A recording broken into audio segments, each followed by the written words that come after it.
और अब बात कांग्रेस की अग्नि परीक्षा की। बड़ी खबर इस वक्त आ रही है गुजरात से, जहां राज्यसभा चुनाव के लिए वोटिंग चल रही है। शाम 4 बजे से मतगणना शुरू होगी और ये कहा जा रहा है कि मुश्किलों का सामना करना पड़ सकता है अहमद पटेल को। राज्यसभा चुनाव के लिए मतदान खत्म हो गया है, ये खबर आ रही है, बड़ी खबर। शाम 4 बजे से मतगणना शुरू होगी।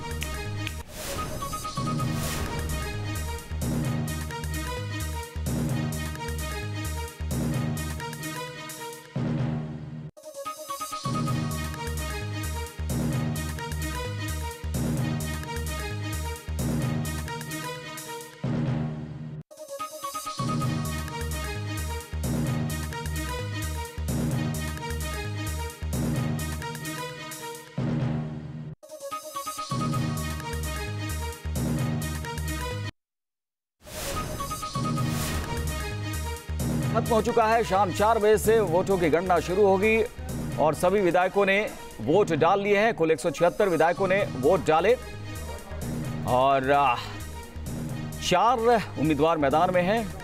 बीजेपी की तरफ से 3, जबकि कांग्रेस की तरफ से सिर्फ 1 अहमद पटेल, और अग्नि परीक्षा के तौर पर इसे देखा जा रहा है। मतदान खत्म हो गया है। 45 वोट जीत के लिए चाहिए। इस लिहाज से अमित शाह, स्मृति ईरानी, इनकी जीत पक्की मानी जा रही है। बलवंत सिंह राजपूत जो बीजेपी के तीसरे उम्मीदवार हैं, उनके लिए यहां पर वोट जुटाए जा रहे हैं बीजेपी की तरफ से। प्रतिष्ठा बढ़ाने का यहां पर यत्न है, लेकिन कांग्रेस के लिए साख बचाने की चुनौती। अहमद पटेल, जिन्हें 45 वोट चाहिए, 44 विधायकों को उन्होंने रखा था, लेकिन क्रॉस वोटिंग की खबर भी बीच में आई। अब शाम 4 बजे से मतगणना होगी।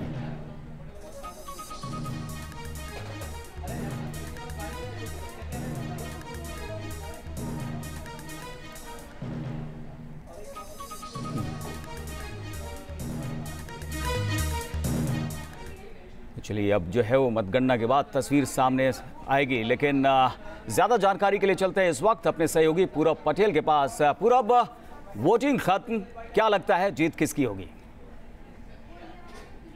गुजरात में राज्यसभा के जो चुनाव है वो बड़े ही रोचक हो रहे हैं। कांग्रेस की ओर से क्रॉस वोटिंग हुई है और भारतीय जनता पार्टी और कांग्रेस पक्ष दोनों दावा कर रहे हैं कि उनकी जीत होगी। हमारे साथ दोनों पक्ष के बड़े नेता मौजूद है। हर्ष संघवी है भारतीय जनता पार्टी से और हिमांशु व्यास है कांग्रेस पार्टी से। हिमांशु भाई, पहले आपके पास इसलिए आना चाहूँगा कि आपके पक्ष की ओर से क्रॉस वोटिंग हुई है। क्रॉस वोटिंग हुई है ऐसी बातें चल रही है, कोई ऑफिशियल अनाउंसमेंट नहीं हुआ है। जब तक हमारे ऑब्जर्वर शक्ति सिंह गोयल बाहर आके बताएंगे नहीं, तब तक हम कैसे मानेंगे। और 44 लोग जो हमारे गए थे, उन्होंने बिल्कुल उनको दिखा के वोट किया है। So it is all false talk going on. Himanshu भाई, दूसरा सवाल ये है कि एक गणित बैठ रहा है कि अभी आपके नेता ने बताया 43 वोट पड़ चुके हैं जेडीयू और एक एनसीपी, यानी 45 हो गए। अब अहमद पटेल की जीत आपको पक्की नज़र आ रही है? अहमद पटेल की जीत पहले से नक्की है। ये एक्सरसाइज बिकॉज एक और कैंडिडेट खड़े रहने की वजह से ये एक्सरसाइज हो रही है, but we are 100% winning, that is for sure. अब बीजेपी नेता है हर्ष संघवी, उनके साथ जाना चाहेंगे। हर्ष, ये बताइए कि जिस तरह का कांग्रेस गणित दिखा रही है, उससे तो आपका जो अहमद भाई को रोकने का सपना चकनाचूर हो जाएगा। देखिए, कांग्रेस की ये पुरानी आदत है। आप कुछ ही दिन पीछे जाओ, राष्ट्रपति का चुनाव था, तभी भी ये लोग यही बात कर रहे थे।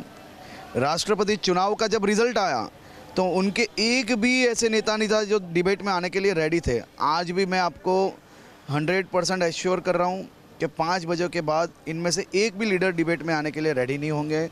भाजपा की जीत निश्चित है, भारी मतों से निश्चित है। आप देख सकते हो 44 से ज़्यादा विधायकों को उन्होंने बंधक बना के रखा था पिछले 10 दिनों से। वो 44 एमएलए में से भी कई एमएलए ऐसे हैं कि जिन्होंने बोला कि उन्होंने क्रॉस वोटिंग किया, उनमें से एक करमसी भाई है। तो मैं क्लियर ये देख पा रहा हूँ कि कांग्रेस की बहुत ही ऐतिहासिक हार ये गुजरात में ये वक्त होने वाली है। तो यहाँ पर दोनों खेमे अपने अपनी जीत के दावे कर रहे हैं। अग्नि परीक्षा है यहाँ अहमद पटेल के लिए, और उनका क्या कुछ कहना है ये आपको सुनाते हैं। Are you happy with the decision taken by your MLAs? Yeah, that's all. Now everybody are happy that Ahmed Ji will win, and everybody are saying. Yeah. I think that the numbers are in our favor, so it seems that the results will be good. But we should wait till the results. Sir, some of them were saying that there may be a cross-voting by one of the MLAs. Yeah, one MLA. But you are confident about it? I am confident. I am optimistic. I am confident. Your MLAs are also happy. Yeah. Thank you.